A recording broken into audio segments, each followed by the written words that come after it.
Hey Defenders, welcome back to the channel. Let's actually look at something I think is going to be fairly important as we go further and further in analyzing what actually happened with the shooting of Renee Cloud. That was the young lady that decided to essentially be a agitator. In fact, as the evidence starts rolling in, what we're seeing is that that her and a group of people were perhaps acting as organized agitators, even possibly even paid agitators, and they were obstructing the proceedings of ICE and their official duties several times. In fact, a vehicle had tried to push and ram them 4 different times during the day of January 7th.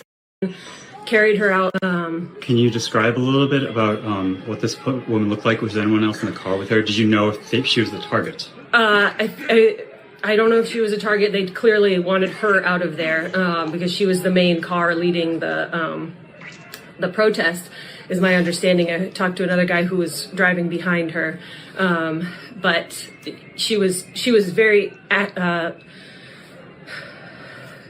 successful in blocking traffic. She was doing what she was set out to do, and so they wanted to get her the hell out of there.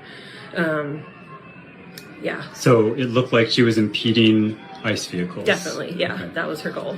So this is certainly leftist agitators and rioters pushing the envelope and trying to get a reaction out of ICE. But right now, I really wanted to look at the the footage, the video footage that was released to the public, because there's one set of footage that the media is definitely running with and showing you, and there's another set that they don't want you to see, which shows very strongly a position of self-defense. Okay, first off, what law was she violating? This is the first big thing, because leftists online, including like Brian Krasenstein and others, have started to come out and say that she was a legal observer, and like actually no, not in this case.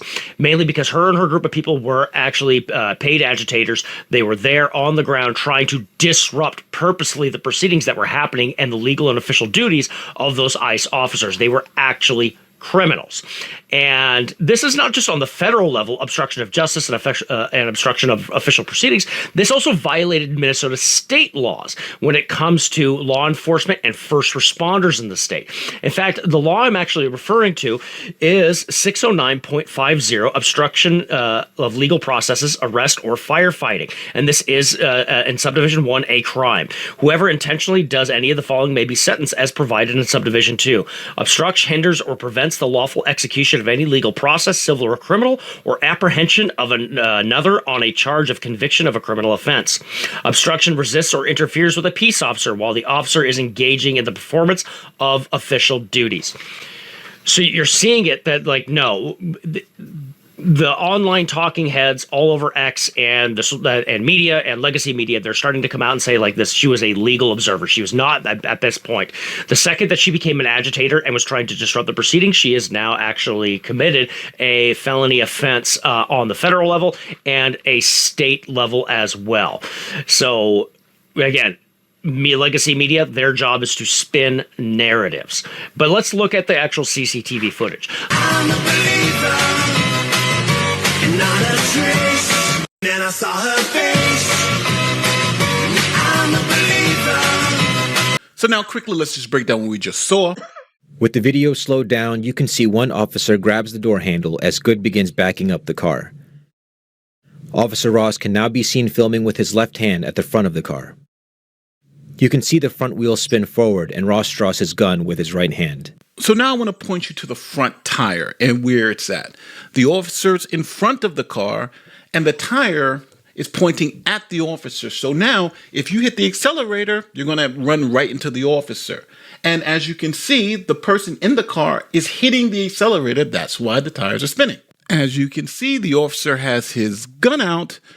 The tires are still pointed directly at the officer and the car is moving forward. Now, at the last second, the tires turn away from the officer, but the officer is struck by the vehicle, which you cannot see from this angle. Now, here's a second angle from the front of the vehicle. So you can clearly see the officer is actually hit by the car.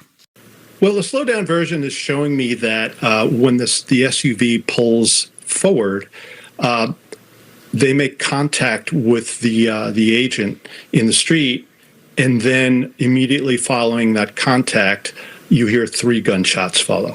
So as CNN's expert has shown us, the officer was being struck by the vehicle and returned fire while the vehicle was literally hitting him.